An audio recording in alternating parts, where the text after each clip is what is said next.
His name was Arthur Pendleton, and he was a master of time, or so they once said. Now, he was merely its keeper, a lonely sentinel in a dusty fortress of ticking clocks. His workshop was a universe of gears, springs, bathed in the low amber glow of a single workbench lamp. Shadows clung to the corners like old memories. The air smelled of brass polish, ancient wood. Each tick and tock was a measure of his own life passing by, a constant rhythmic reminder of days spent, opportunities lost. He felt the weight of every second, a burden he had meticulously crafted for himself over 70 years. The world outside had sped up. It had moved on to digital screens, instant gratification. But in here, time moved at its own, deliberate pace. Arthur would sit for hours, his gnarled fingers tracing the face of a grandfather clock. A clock he'd known for half a century. Its deep, resonant chime no longer brought him comfort. Instead, it sounded like a mournful bell tolling for a life that felt increasingly pointless. What was the purpose of all this precision? This dedication to a craft that the world had forgotten? He was a relic. Just like the timepieces he so lovingly maintained. A profound sense of despair had settled deep within his bones. He ran a hand over his tired face. It was late. The rain had begun to fall, its gentle patter against the window pane a soft counterpoint to the chorus of clocks.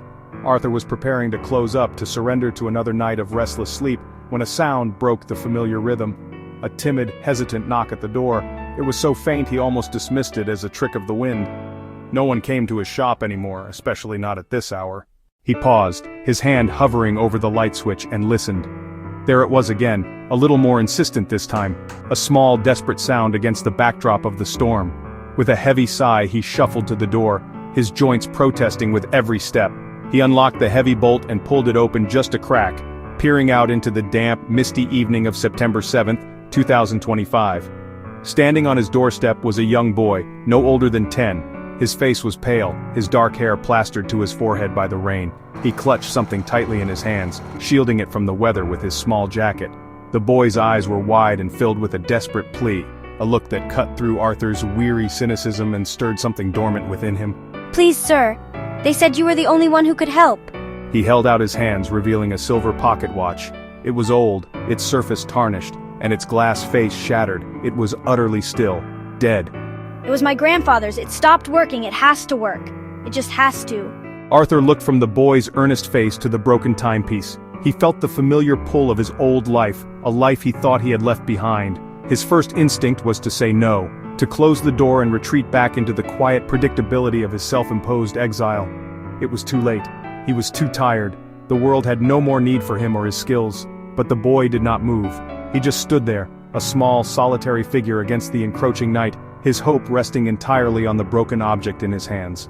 Arthur saw a reflection of his own past in the boy's desperation. A time when a watch was not just a tool, but a vessel for memories, a connection to a loved one.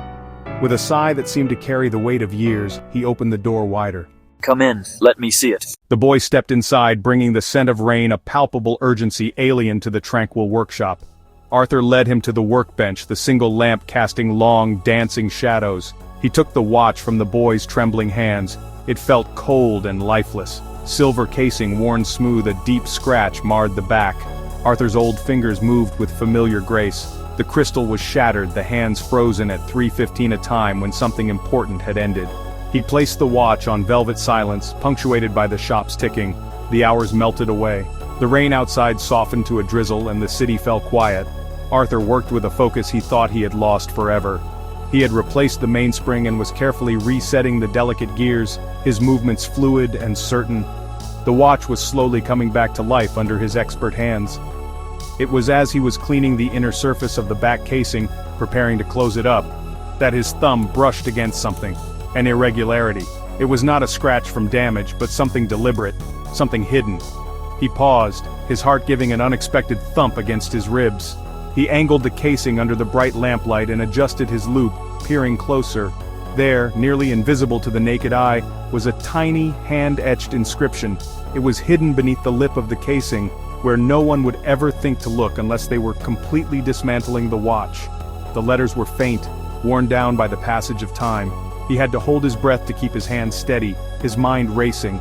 Who would hide a message in such a place, and why? A wave of intrigue washed over him, chasing away the last remnants of his apathy. Slowly, painstakingly, He deciphered the elegant, looping script. It was a short phrase, followed by a date. For my Thomas, may you always find your way back to me. 1975. The name resonated with him, but he couldn't immediately place it. Thomas. The date, however, struck him like a physical blow. 1975. It was a year seared into his memory. A year of profound loss and unanswered questions. He was a young man then, full of ambition and love. He remembered a bright, sunny afternoon. He remembered a young woman named Eleanor, her laughter like the chime of a silver bell. She had come to his shop, not as a customer, but as a friend. She was in love with a soldier, a young man named Thomas who was being deployed overseas. She wanted to give him something to remember her by, something to guide him home. Arthur had sold her this very watch, a beautiful silver timepiece he had just finished restoring. She asked if there was a way to add a secret message, a promise meant only for Thomas. Arthur smiled, then used his finest engraving tool. He carefully etched her words into the hidden recess of the casing. For my Thomas, may you always find your way back to me. He remembered the hopeful look in her eyes as she left his shop, the watch tucked safely in her purse. It was a promise of return, a talisman against the uncertainties of war. But Thomas never came back. He was missing in action, presumed lost. Arthur never saw Eleanor again. He heard she had moved away, heartbroken, taking the unanswered promise with her. This watch, Arthur began, voice thick with emotion. It belonged to your grandfather. His name was Thomas? The boy nodded slowly. My grandmother's name was Eleanor, the boy added quietly.